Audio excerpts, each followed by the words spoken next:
Bem, boa tarde, minhas amigas, boa tarde, meus amigos, boa tarde a todos. Nós estamos aqui na Sociedade de Estudos Espíritas Francisco de Assis. Hoje é dia 19 de fevereiro de 2026, quinta-feira. E nesse horário das quintas-feiras, nós estudamos essa obra, Diversidade dos Carismas, Teoria e Prática da Mediunidade, de Hermínio de Miranda. Nós estamos estudando o capítulo 18, que trata do desenvolvimento. E hoje nós vamos começar no item 6, reforma moral. Tema bastante interessante, né? Reforma moral. Mas antes de nós iniciarmos aqui, nós vamos elevar o nosso pensamento ao alto, ao nosso Pai Criador, almas, pedir a Deus que nos abençoe, que nos fortaleça, que ampare a todos nós, as nossas famílias, amigos, a toda essa população do Brasil do, e do resto do mundo também, né? Que todos possam ser amparados, fortalecidos, protegidos, esclarecidos, e que nós possamos prosseguir a nossa caminhada, sempre procurando melhorar, procurando nos fortalecer, procurando fazer a nossa reforma moral. E hoje nós vamos pedir pelo nosso irmão Alberto, né? Alberto Oliveira, que hoje vai fazer um procedimento, se eu não me engano, é nos olhos, né?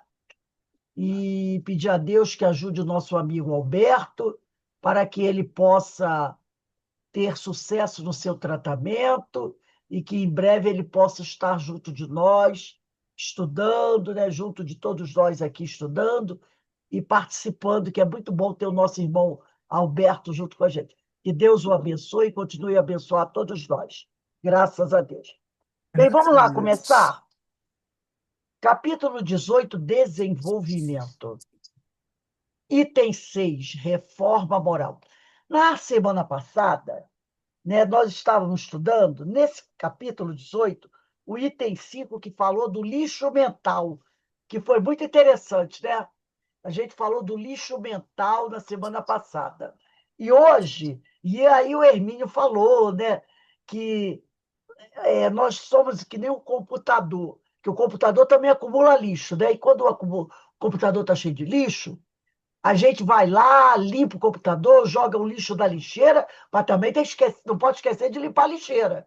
Senão a lixeira fica cheia de lixo e o computador fica com problema. Então a gente tira o lixo do computador, joga para a lixeira e depois a gente tem que esvaziar a lixeira. Mas ele disse: nós somos, o nosso cérebro é como um computador. Só que tem um problema diferente do computador.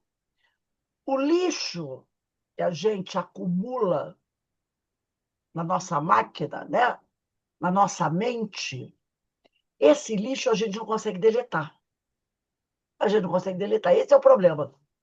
No computador, a gente deleta, esvazia o computador. Mas tudo que entra na nossa mente fica gravado lá na nossa mente. Não tem um botão de delete na nossa mente. Tudo que entra na nossa mente fica gravado. Esse é o grande problema nosso, né? Ele diz aqui no texto, é, eu voltei só um pouquinho, não precisa voltar, não, eu só voltei para ler um pedacinho. Quando ele diz assim, ele faz uma pergunta. Uma vez que o lixo já está na nossa memória, tem como eliminá-lo? Tem como jogar fora?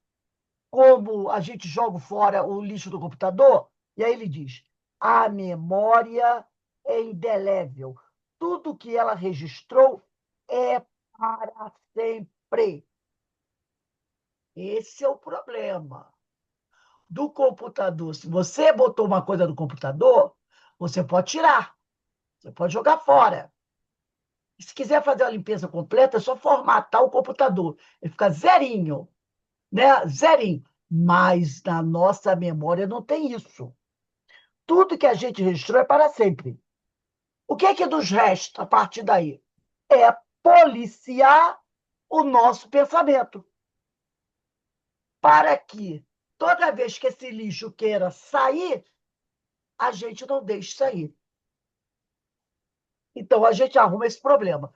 Então, agora, isso foi a aula da semana passada. Agora a gente vai falar do tema de hoje, reforma moral, no item 6 do capítulo 18. E o Hermínio diz assim: isso nos leva de volta ao tema central de todo o conceito do chamado desenvolvimento mediúnico, porque ele está falando aqui de desenvolvimento mediúnico.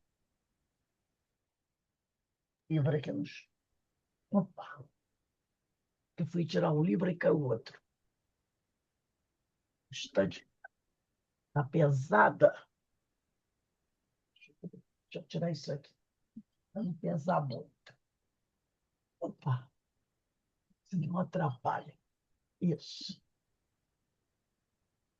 Então, ele diz aqui, né? Isso nos leva de volta ao. Opa, é que minha câmera desliga também, ainda tem isso. Isso nos leva de volta ao tema central de todo o conceito do chamado desenvolvimento mediúnico. Afinal de contas, o objetivo básico do Espiritismo é, segundo Kardec, a reforma moral do indivíduo. Então, esse é o problema fundamental, é o objetivo básico do Espiritismo, reforma moral do indivíduo. Quer dizer, o grande objetivo do Espiritismo é o nosso progresso moral. Esse é o grande objetivo. Não é ensinar para a gente esses conceitos todos que os livros trazem. É a reforma moral. Esse é o grande objetivo do Espiritismo, a nossa reforma moral. E aí ele vai falar aqui. O problema fundamental da mediunidade iniciante não está em desenvolvê-la.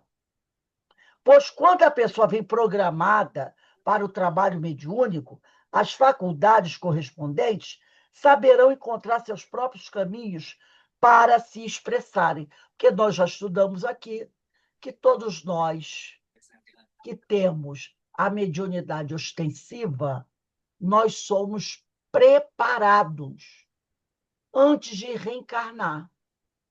Né? O nosso perispírito é preparado, o nosso corpo físico, conforme ele vai se desenvolvendo, ele vai sendo preparado para essa mediunidade ostensiva. Já isso não ocorre quem não tem mediunidade ostensiva. Tá? Então, ele vai dizer aqui, só precisamos acompanhar esse desenvolvimento mediúnico, porque a mediunidade a- ela vai se desenvolvendo, ela vai se desenvolvendo, tá? Então, é, a pessoa que nasce com a mediunidade ostensiva não tem que ter essa preocupação em desenvolvê-la, tá? Porque essa mediunidade, ela saberá, tá? Ela saberá encontrar seus próprios caminhos para se expressar. Agora, é preciso acompanhar esse desenvolvimento. No dia em que todos entenderem que a mediunidade é uma faculdade normal, não é nada assim extraordinário, né? Então, a mediunidade é uma faculdade normal do ser humano, como a de se desenhar, escrever, cozinhar, tocar piano, será muito facilitada a tarefa de desenvolvê-la em si mesmo e ajudar a desenvolvê-la nos outros. É como uma pessoa que nasce com dom para a pintura, para a música, né? A gente vê aquelas crianças que pintam desde pequenininho, né? Você percebe que aquilo é natural. Então, ele não tem que desenvolver aquilo. Ele tem que acompanhar, estudar a área que ele tem essa especialização. Que aí ela vai florescendo, né? Ela vai florescendo. Porque ele nasce com aquele dom. Enquanto outros, como eu, não consegue desenhar nada. O que eu aprendi desenhando hoje, até hoje, foi mais mecanicamente, por experiência. Mas eu não consigo criar uma obra de arte, né? Um quadro, não consigo. Eu pinto aquilo que a gente desenho mal, aquilo que a gente aprendeu, né? Mecanicamente. Fazer um boneco com aqueles traços retos, esse tipo de coisa. E a gente desenvolve outros talentos, que às vezes a pessoa que é um grande desenhista não tem, cada um com os seus talentos. E você vai acompanhando esses talentos, né? É só deixar, e aí ele diz aqui, né? É só deixar que essa mediunidade siga o seu rumo dentro do ritmo que lhe é próprio. Ninguém ensina uma planta a crescer ou a um recém-nascido mamar. Para que a planta se desenvolva, precisa apenas que lhe sejam proporcionadas as condições adequadas ao terreno, quer dizer, umidade, luz, adubagem, combate às pragas, temperatura apropriada, etc. E, às vezes, nem isso, né? Às vezes, outro dia eu estava olhando aqui mesmo no meu prédio, nos fundos do meu prédio, onde tem a garagem, tem uma pedreira, uma pedreira. No meio da pedreira tem uma pequena fissura, pois tem uma árvore, porque eu digo árvore porque ela já é grande, ela não é pequena. Uma planta linda, eu não sei que planta é aquela, que surge daquela fissura. E olha só, ninguém adubou aquilo ali, ninguém adubou aquele terreno, ninguém botou remédio para combater as pragas. Ela está lá. Ela pega sol, chuva, vento e está linda. E eu fiquei olhando e disse, meu Deus, que é a natureza. A planta, aquela semente que deve ter sido trazida ou pelo vento ou pelos pássaros, que caiu ali, precisou apenas do quê? Do calor do sol, da luz, né? Do ar, da água da chuva, do vento, e ela está mostrando a força dela. Germinou e é uma árvore, já está uma árvore com quase mais de meio metro de altura. As folhas verdinhas e grandes. Eu digo, que coisa extraordinária. Ela encontrou na natureza os meios necessários para ela se desenvolver, sem nenhum tipo de preocupação. Então, eles aqui, né? Crescer, ela sabe fazer sozinha. Ele está falando da planta. Pois para isso veio programada desde a semente. Então, ela está ali, ela sabe o que ela tem que fazer. Proporcionando a ela as condições básicas, ela está indo embora, está desenvolvendo. Alguns dirigentes, isso aqui que eu vou falar, quem tiver um livro aí, esse é o terceiro parágrafo. Vamos sublinhar, botar um destaque desse terceiro parágrafo. Alguns dirigentes, ele fala dirigentes de casas espíritas, porém, acham que o médium precisa ser podado neste ou naquele aspecto, ou que tem de trabalhar desta ou daquela maneira, sem abrir os olhos, por exemplo, ou jamais permitir que o espírito manifestante se irrite, ou que não receba mensagens de espíritos considerados importantes, ou que mantenha as mãos sempre sobre a mesa, sem agitar-se. São tantas as restrições e imposições que, em vez de desenvolver-se, a planta, ele está comparando com o médium, se estiola ou cresce,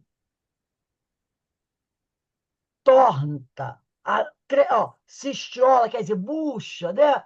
Fica aquela coisa mirrada, ou cresce torta, anêmica, sem vitalidade.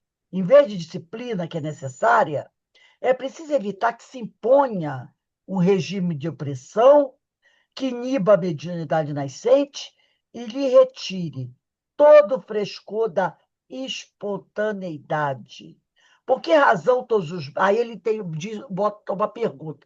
Por que razão todos os médios têm que ser iguais nas suas manifestações mediúnicas, né?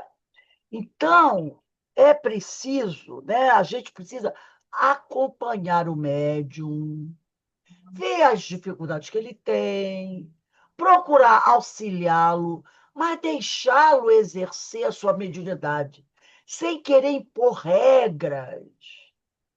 Você tem que ficar sentado assim, com a mão em cima da mesa, não pode deixar a mão em cima do colo, nem debaixo da mesa. Porque tem médicos que gostam de ficar com as mãos sobre as pernas, né? Do colo. Tem médios que gostam de deixar a mão em cima da mesa. Isso é problema do médio, onde ele bota as mãos dele. Né? Tem gente, não, você não pode dar passividade para esses espíritos que eles, né? Então eles vêm com essas ideias, né? Você não pode dar passividade para espíritos que normalmente trabalham em casas de umbanda ou de candomblé. Não tem gente que fica dizendo isso? Não pode dar comunicação. Não! Se surgiu um espírito que se apresentou e o nome dele é famoso, opa, opa, não pode, porque você não tem grau evolutivo suficiente para dar comunicação do espírito desse patamar. Então, tem essas coisinhas que vão inibindo o médium. Você não pode deixar o espírito falar muito alto. Você não pode deixar o espírito demonstrar raiva, porque tem que fazer o controle da comunicação. É o que ele falou aqui, é necessário disciplina, mas não vamos exagerar nesse tipo de coisa. Senão a gente tira o quê? A autenticidade da comunicação, a liberdade do médium, tá? Então, ele tem que ter liberdade de ação para dar a comunicação dele. Se alguma coisa você perceber, depois a gente tem uma avaliação, né? Normalmente depois da reunião. Nessa avaliação, a gente comenta esses fatos. É isso que ele quis dizer nesse parágrafo 3. Agora eu vou para o quarto parágrafo. Quando se descobre algum talento numa criança, como o da música, por exemplo, ela é estimulada a buscar realizar-se naquilo que faz, como que por instinto, que é ouvir, executar ou compor música. É preciso proporcionar-lhe condições para que desenvolva seus talentos, instrumentos para tocar, professores e instrutores que lhe ensinem as diferentes técnicas e a teoria musical de que necessita para chegar a expressar-se convenientemente na arte da sua escolha. Então, se a criança tem tendências musicais, né, é preciso você dar à criança condições que ela desenvolva seu talento. Colocá-la numa escola de música, né? Para ela aprender a aprimorar o instrumento, a tocar aquele instrumento, professores que vão lhe ensinar diferentes técnicas, a teoria musical, assim também é para poesia. Porque não adianta a pessoa, eu sei fazer poesias, escrever. Mas a poesia tem as técnicas da poesia. Tanto é que uma vez a gente estava conversando, quem estava dando essa aula foi a Marilena Mota. Muitos de vocês conhecem. Ela estava dando um curso, era do Manuel, que ela sempre deu lá do CEO, eu não sei se ainda dá até hoje. O curso das obras do Manuel Filomeno de Miranda. Pelo menos quase 20 anos eu vi Marilena dando curso das obras de Manuel Filomeno de Miranda. E a Marilena, ela tem um profundo conhecimento da doutrina. Profundo conhecimento da doutrina. Então, ela estava falando sobre os médiuns que têm essa vertente da poesia, que recebem poesias, versos dos espíritos. Então, ela estava explicando que não é qualquer médium que pode receber uma poesia. Eu não estou falando de aqueles versinhos, né, que o pessoal aquelas rimazinhas, né, que tem aí que a gente aprende na escola, né, batatinha quando nasce, esparrama pelo chão, sabe? Aquelas que rima, aquelas... Não estou falando disso, que isso não é Tá poesia, falando. né? Isso não é poesia, né? Poesia é Castro Alves, e vai por aí. Jesus Gonçalves, né? Isso sim é poesia. Tanto que tem aquele livro, né, do Chico, eu esqueci até o nome dele. Eu tinha aqui, acho que tem. Foi o primeiro livro, deixa eu ver aqui se é esse, primeiro livro psicografado pelo Chico, Parnaso do Além-Túmulo.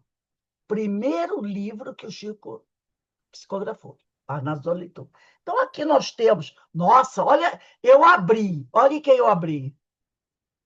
Acabei de falar dele. Acabei de falar dele. Abri aleatoriamente, Jesus Gonçalves. Está aqui conosco.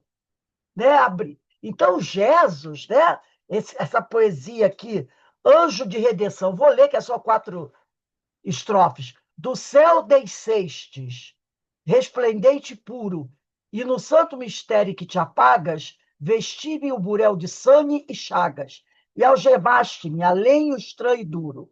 Nume solar pairando no monturo, terno escondendo as flores com que afagas.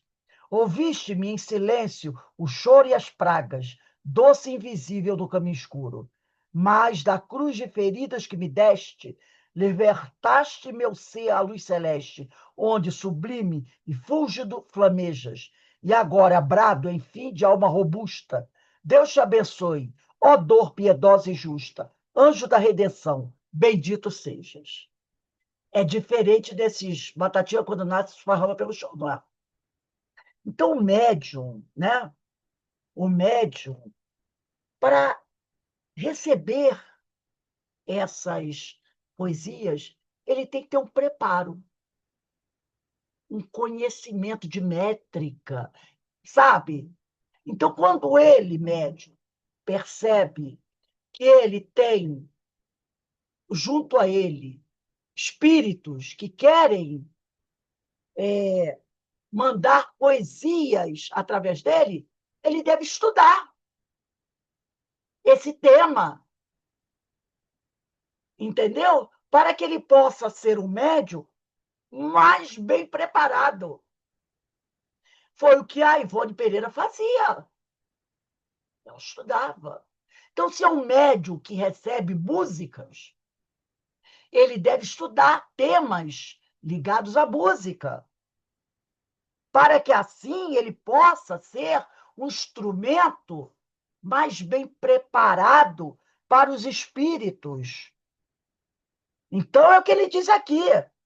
Quando se descobre algum talento numa criança, como da música, por exemplo, ela é estimulada a buscar realizar-se naquilo que faz, como que por instinto, quer ouvir, executar ou compor música. É preciso proporcionar-lhe condições para que desenvolva seus talentos. Eu estou no 4º parágrafo. Instrumentos para tocar, professores, instrutores que lhe ensinem as diferentes técnicas e a teoria musical de que ela necessita para chegar a expressar-se convenientemente na arte de sua escolha. Seria lamentável, porém, né, que a obrigasse a tocar piano se ela quer aprender violino, ou a compor exatamente como Beethoven, porque este foi um grande compositor, ou a tocar como Paganini, porque este foi um estupendo violinista. O que se deseja dela é que seja uma boa pianista, uma boa compositora ou uma competente violonista, não que adote precisamente este ou aquele padrão arbitrariamente escolhido para ela. A mesma coisa é o médium. Você pode ser um bom médium, estudioso, né? Disciplinado, que está procurando, através do seu esforço pessoal, se melhorar, se desenvolver. Mas ninguém está dizendo que você tem que ser um Divaldo Pereira Franco, um Chico Xavier, uma Ivone do Amaral Pereira. Porque Chico só teve um, Divaldo só teve um, Ivone só tem um e você é um só. Somos individualidades. Então, se a cada espírita diz não, você tem que ser igual o Divaldo, você tem que ser um médio como a Ivone, você tem que ser um médio como o Chico, você tem que ser um médio como Haroldo Dutra Dias, porque ninguém discorda, ninguém vai discordar que ele é um médium, claro que é um médium. Não é um médium de psicografia, até então não acredito em psicofonia, mas tem uma mediunidade, né? Que é o dom da palavra, que é uma mediunidade. Então, ninguém vai te obrigar. Não, não é isso que é pedido a cada um. Então, se algum médium trabalha em alguma casa que quer impor a ele um padrão, um tipo, tem algo errado. Aí ele diz aqui: se o indivíduo é pintor, que pinte com a sua sensibilidade e que aplique aos problemas suscitados da comunicação da sua mensagem artística as soluções que, a seu ver, lhe pareçam adequadas. Não que pinte ao estilo de Van Gogh, porque só teve um, Rafael ou Giotto, ele precisa de telas, pincéis, tintas, de alguém que lhe guie os passos na exploração das técnicas exigidas, mas que lhe seja permitido abrir os seus próprios caminhos. Então, ele vai aprimorar a sua técnica. Isso é com estudo. Tanto que existem escolas para os pintores, né, aprimorarem as suas técnicas. Na arte, como na mediunidade, a padronização indesejável. Aí eu lembro da esposa de Kardec, Amélie Boutet. Ela era pintora, professora de arte. E lá na França, na época de Amélie Boutet, as crianças na escola tinham aulas de pintura. Mas, naquela época, a educação era assim, tinha que ser padronizado. Tem um livro, né? Esse livro está até lá na Casa Espírita, sobre a vida de Amélie Boudet, né? Sobre a vida dela após a morte de Kardec. Esqueci o nome do livro, muito interessante mesmo, tá? Seria interessante quem gosta de conhecer. Eu vou até estou dando uma pesquisadinha aqui, se eu acho o nome do livro. É, é muito bom. Deixa eu rapidinho aqui. Madame Kardec. Madame Kardec, o nome do livro.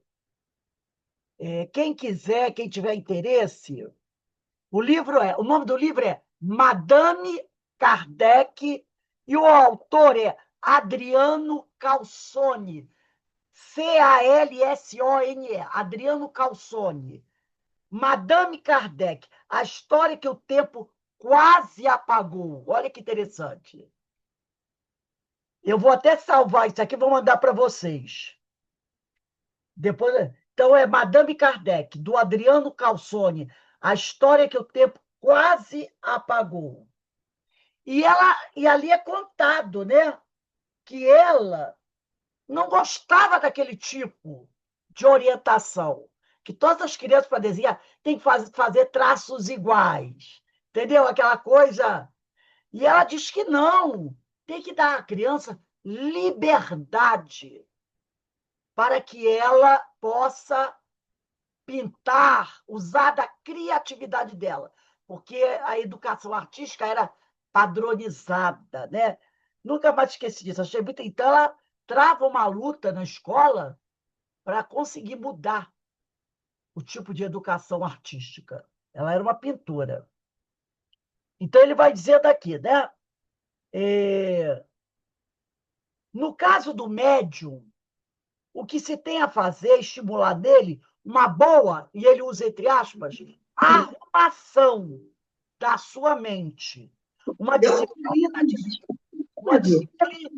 de suas emoções, uma disciplina de suas emoções,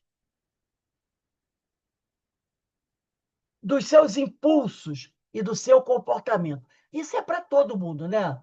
Não é só para os médiuns. Isso é para todos nós. na verdade, todos nós temos que arrumar bem a nossa mente, disciplinar nossas emoções, nossos impulsos, nossos comportamentos, porque quando principalmente a gente não disciplina impulso e comportamento, a gente faz besteira.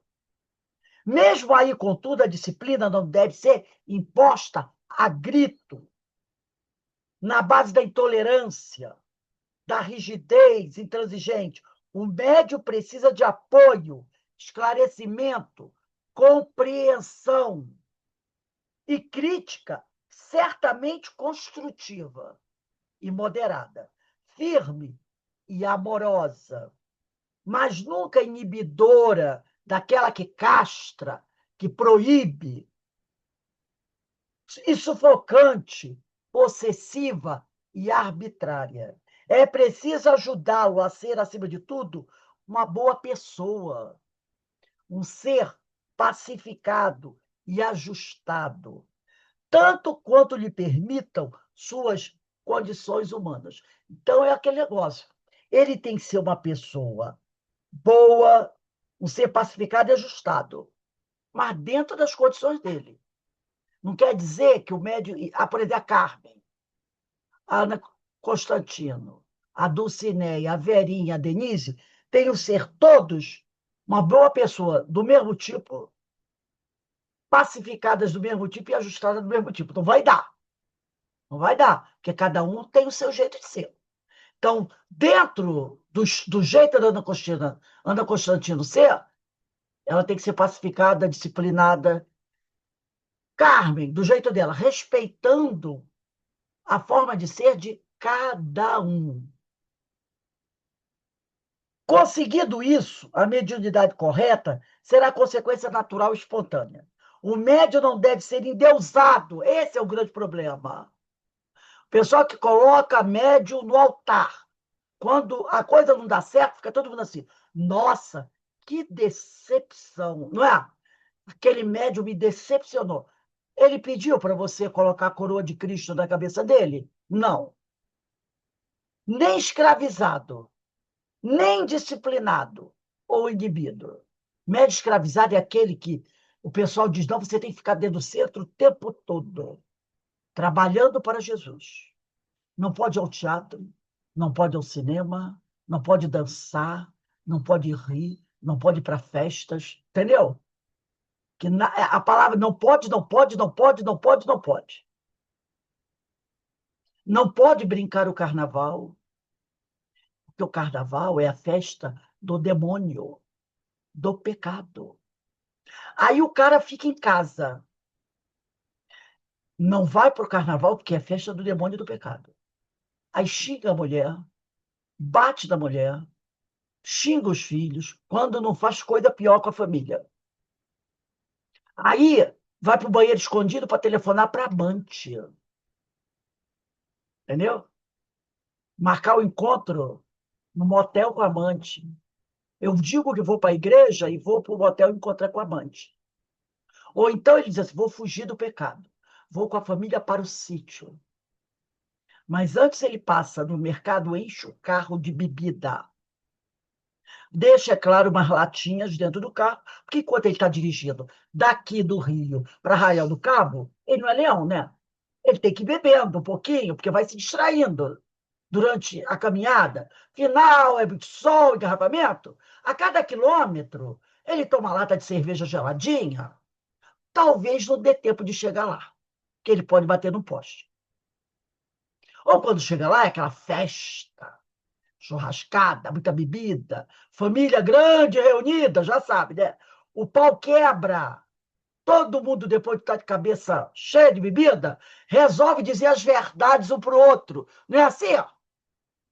Que o meu cunhado, a minha cunhada, meu irmão é um preguiçoso, eu sustento meu irmão, minha cunhada é isso, é aquilo, minha sogra, Nossa Senhora!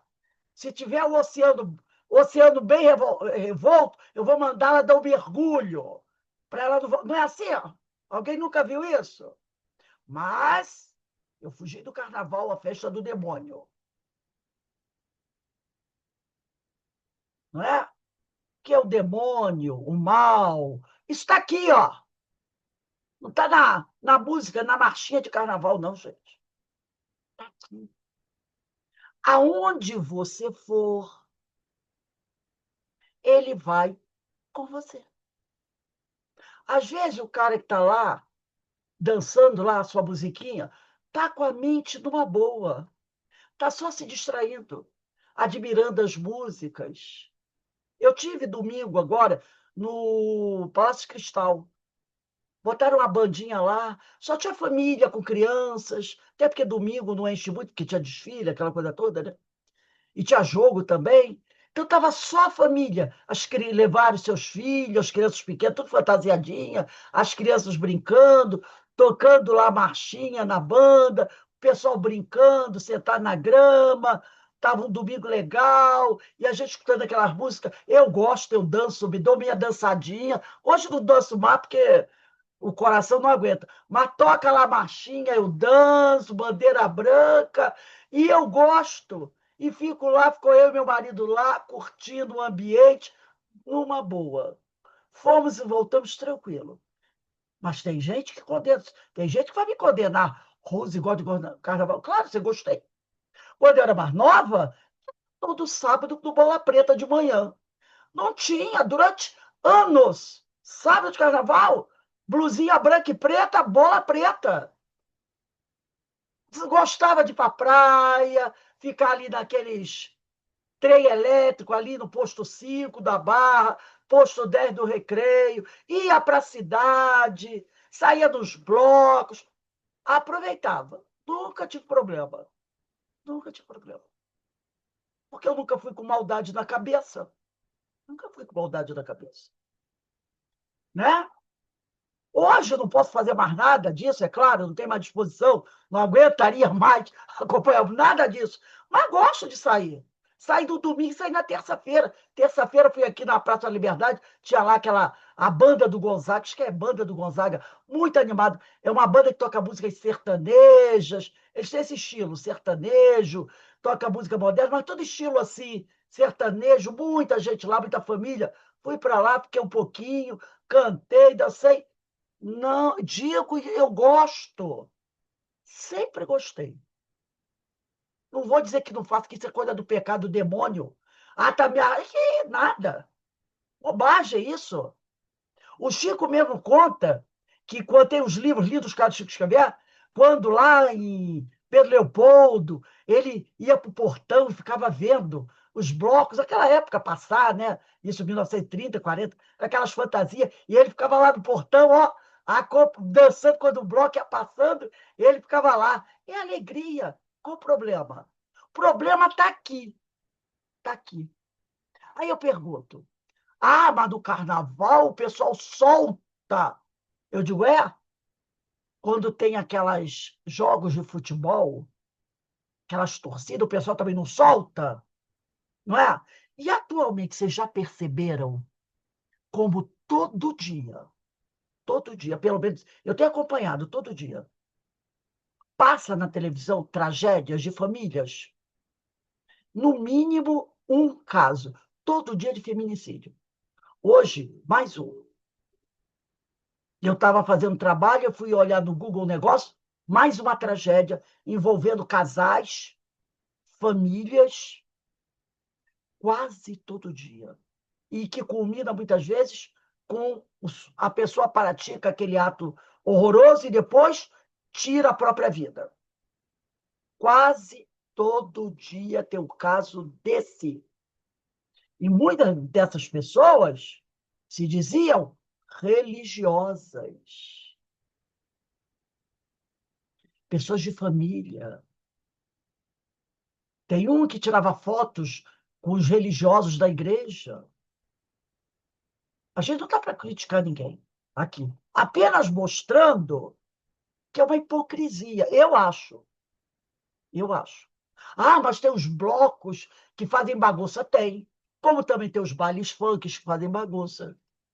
Como tem as brigas de torcidas. Gente, vocês já viram? Eu, uma vez, quando eu era adolescente, então, tinha meus 20 e poucos anos, eu gostava de ir ao Maracanã. E eu fui ver o Fla-Flu. Gente, e depois disso eu fiquei quase. mais de 20 anos sem ir ao Maracanã. Quando eu voltei ao Maracanã, já foi depois da reforma, foi até numa Olimpíada. Olimpíada não, foi no Pan-Americano, quando o Brasil fez a final feminina de futebol. Foi Brasil e Estados Unidos. Aí eu fui assistir. Foi a final do o Brasil, o time feminino do Brasil foi fazer a final de futebol. Aí eu fui.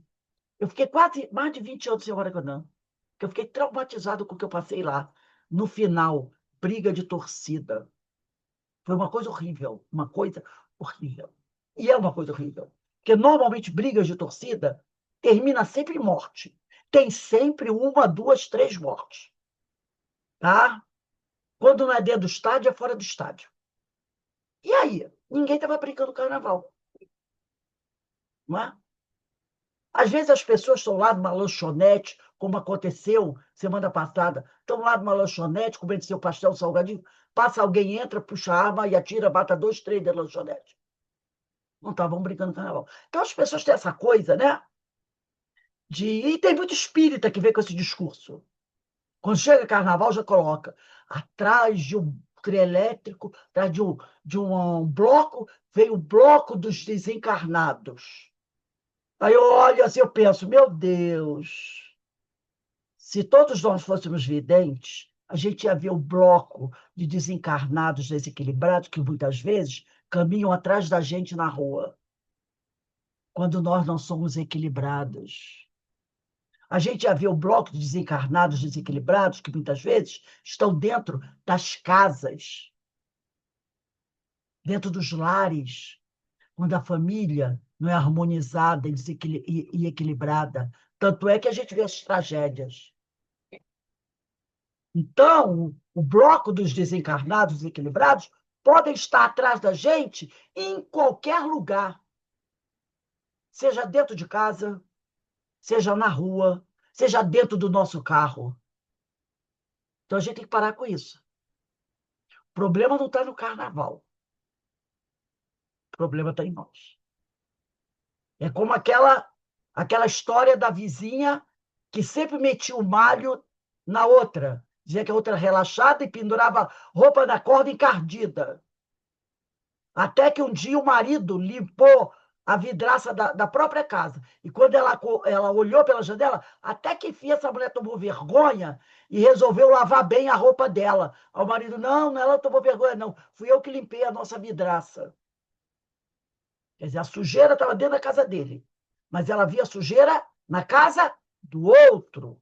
Então a gente tem que tomar cuidado com essa. Porque é fácil dizer que é o carnaval, né? A culpa é do carnaval. Eu não vou para o carnaval e continuo do jeito que eu sou. Continuo do jeito que eu sou. Porque fazer reforma íntima, como diz Joana, é trabalhoso.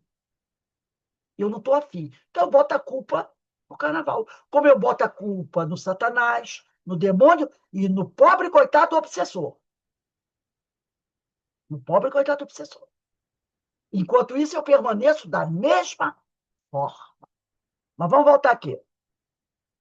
Aí ele diz aqui: se ao cabo de algum tempo, estou no 7º parágrafo, se ao cabo de algum tempo verificar-se que as faculdades embrionárias que traz no seu psiquismo não se desenvolvem, está falando do médium, nesta ou naquela direção, deve ser redirecionado para outro setor de trabalho ou desestimulado a prosseguir forçando a inclusão de faculdades para o exercício das quais não está programado. É o tal negócio de querer forçar o desenvolvimento de uma mediunidade, de uma faculdade.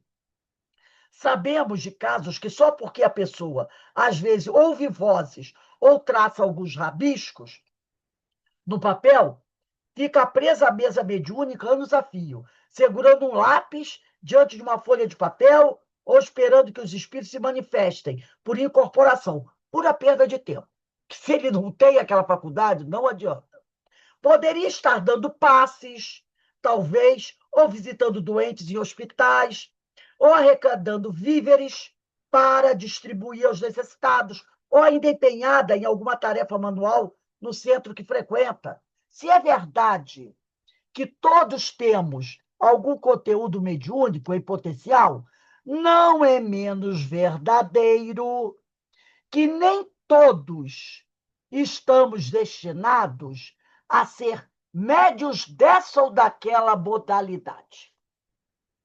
Assim é que se perdem muitas oportunidades, dado que ficam criaturas metade da vida à espera de se tornarem um dia psicógrafos, por exemplo, e deixam de realizar a tarefa para a qual vieram programadas. E, além do mais, para que tanto psicógrafo? Ele pergunta, né? O que não nos faltam são textos psicografados de boa qualidade para estudar e meditar, enquanto sobram, como já vimos, textos que não oferecem a mínima condição de serem aproveitados. Então, ele faz uma crítica boa aqui, né? Todo mundo quer ser um psicógrafo, todo mundo quer escrever mensagens, como Ivone Pereira, como Divaldo. Ele diz, gente, já tem tanta mensagem boa aí, porque que a gente vai passar uma vida toda e não vai conseguir estudar. Essa semana mesmo eu mandei para vocês um livro que eu nem sabia que existia. Eu vi um texto, gostei.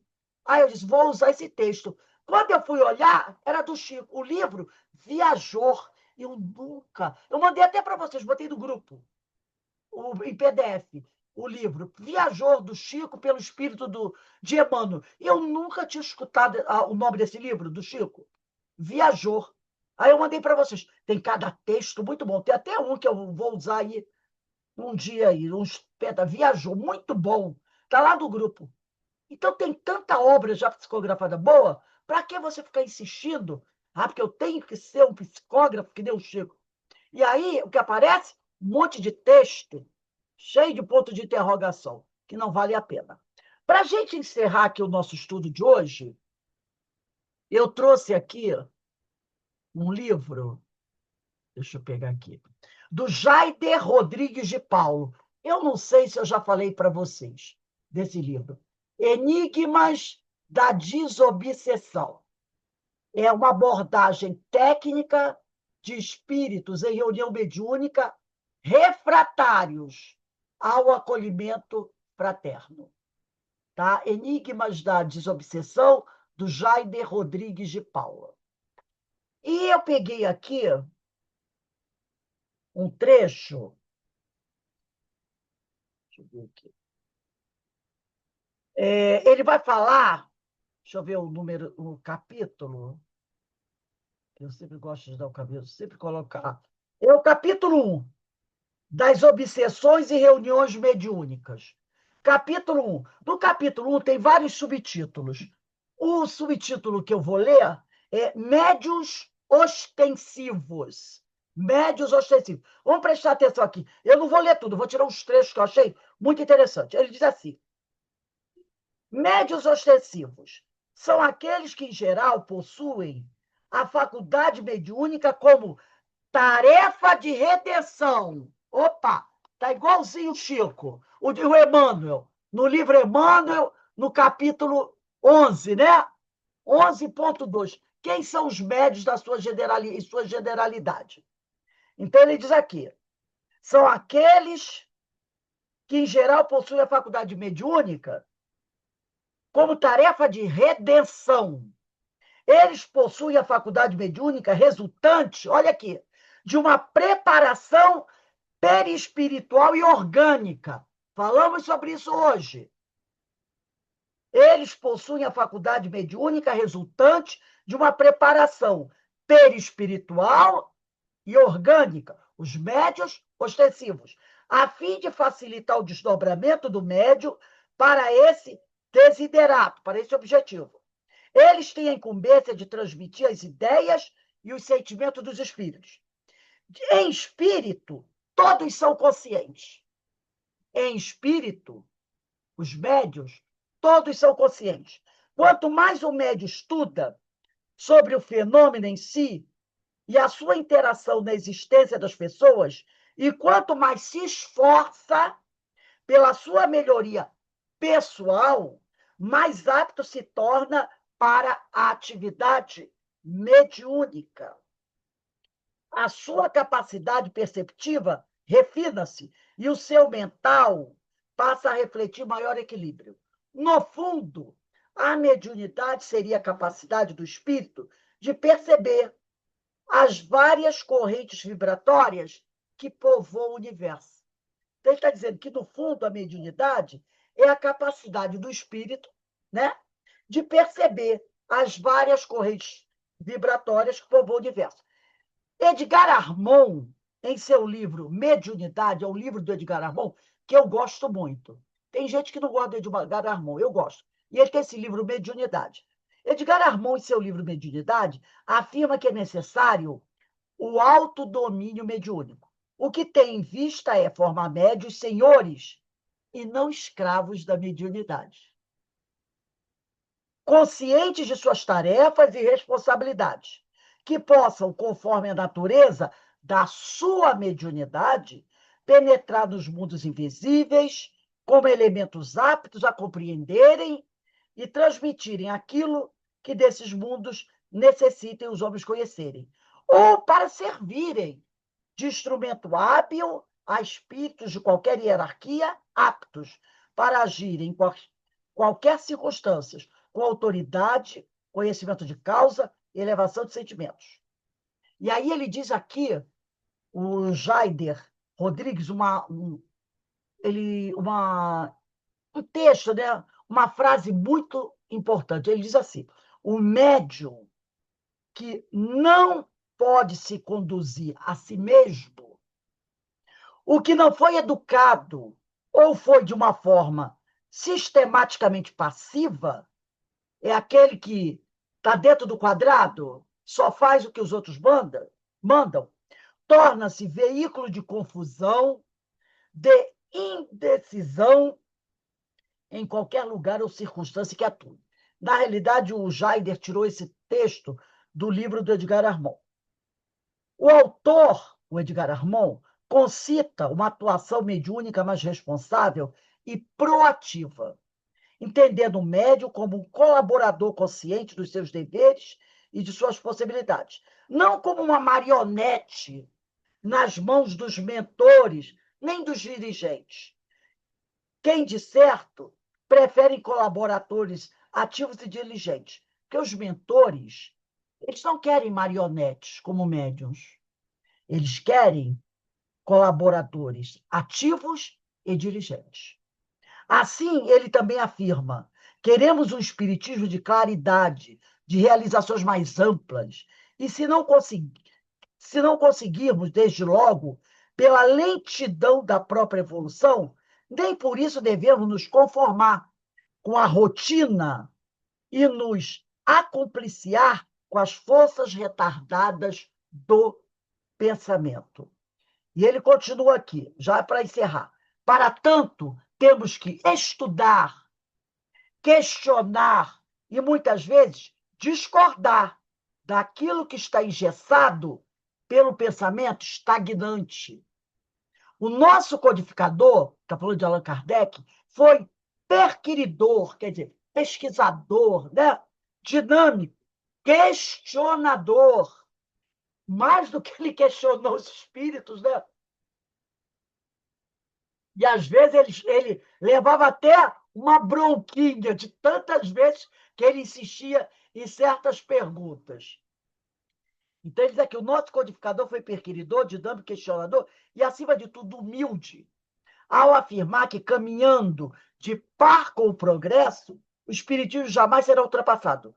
Porque se novas descobertas lhe demonstrarem estar em erro acerca de um ponto qualquer, ele se modificará nesse ponto. Ele, o espiritismo, se modificará nesse ponto. Se uma verdade nova se revelar, o espiritismo a aceitará. Isso está lá no livro A Gênese, capítulo 1, item 55.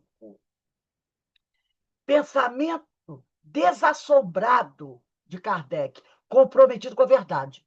Em geral, a mediunidade é exercida mecanicamente, passivamente, sem objetivo definido, pelo simples fato de existir. Mas isso é um erro, né? O Edgar Armon fala isso. Ele fala isso, que muitas vezes a mediunidade é exercida pelos médios mecanicamente, passivamente, sem um objetivo definido, pelo simples fato de existir. Mas isso é um erro. E a gente vê muitos médios exercendo essa mediunidade assim, mecanicamente, sem saber, não sabe o que está fazendo. Mandar eu fazer assim, eu estou fazendo. E ele diz, isso é um erro. É comum médios frequentar. Aqui ele faz uma observação muito importante. Ele diz assim: é comum médiums frequentarem reuniões mediúnicas há anos, do mesmo jeito, sem questionamentos, repetindo as mesmices. Não atentaram que estão diante da possibilidade de desenvolver um dom do espírito sumamente importante, pois faz parte da estrutura intrínseca do espírito com o potencial de o colocar em contato com as dores, as correntes mentais do pensamento divino. Então, é muito importante isso que ele diz, que é muito comum você encontrar médios nas reuniões mediúnicas que estão lá há anos do mesmo jeitinho, sem questionar nada, sem estudar, sem pesquisar, sem buscar aprofundar seu conhecimento, repetindo, como ele diz aqui, as mesmas mesmices. Não atentaram que estão diante da possibilidade de desenvolver um dom do espírito sumamente importante, pois faz parte da estrutura intrínseca do espírito, com o potencial de o colocar em contato com as correntes mentais do pensamento divino. Então, eu gosto muito desse livro, Enigmas da Desobsessão. Muito, muito mesmo. Esse, como eu falei, é o capítulo 1, que trata, né, das mesas mediúnicas. Então, você encontra, é muito comum, você encontrar médium que está ali, daquele mesmo jeitinho, há anos. Tem uns que até dizem, para que estudar? Eu já estudo quando eu vou na casa espírita, eu faço curso A, B. Eu digo, mas você também tem que ler alguns livros. Não, não, eu vou ao curso, o curso dura uma hora por semana, eu assisto aquele curso da Casa Espírita de uma hora e 10, uma hora e meia por semana. Assisto uma palestra pública, tá bom. Mas tem um livro tal, você não quer ler? Não, para quê? Eu já estudo da Casa Espírita. E vai assim, anos a fio. É aquele médio que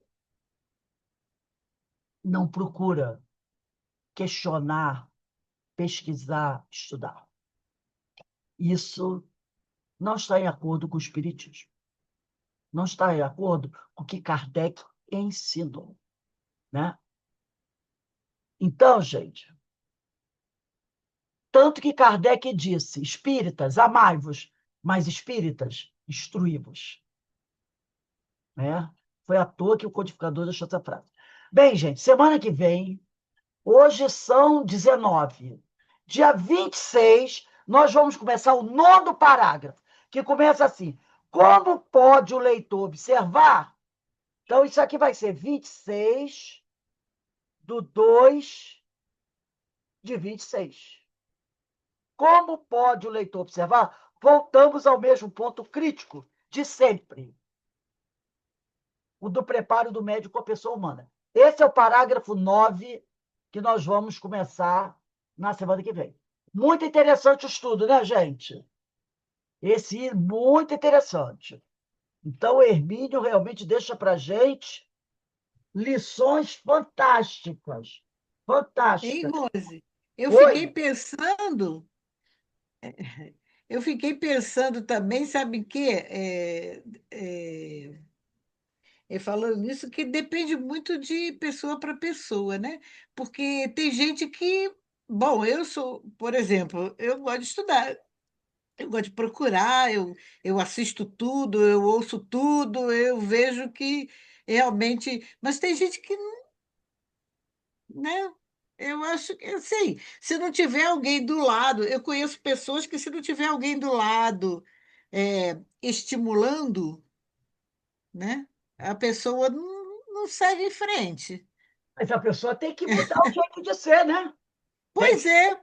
Porque mas eu acho que será que você vai ter não faz sempre parte alguém ao da seu gente lado? também ajudar? Oi? Não faz parte também da gente, a pessoa que tem essa mentalidade, estar do lado e ver e a gente ajudar, estimular?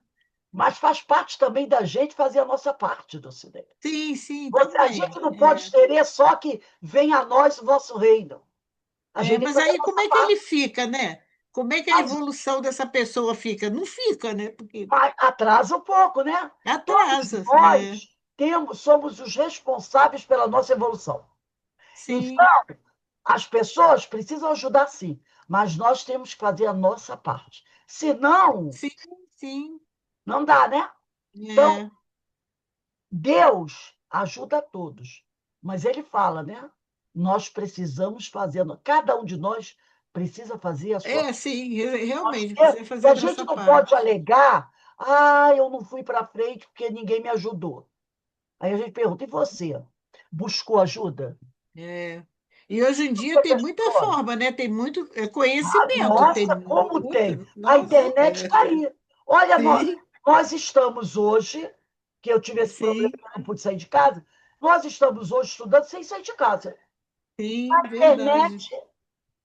não é um facilitador? É, É. Agora a pessoa tem que querer ligar o computador, tem que pelo menos. querer, verdade. Liga o computador. Não, deixa ele. Os amigos precisavam ligar o computador para mim. Aí fica complicado, É, né? sim, verdade. Ajuda tem, mas a gente tem que saber buscar ajuda. Buscar, E sim, aquela sim. pessoa fica Então, se dedicada interessar, né? esperando a ajuda chegar. Tem que ir à luta, tem que É, procurar fazer a sua sim, parte, né? Então, gente, nós verdade. vamos encerrando aqui o nosso estudo de hoje. Daqui a pouco a gente começa, né, o estudo das obras de Amélia Rodrigues.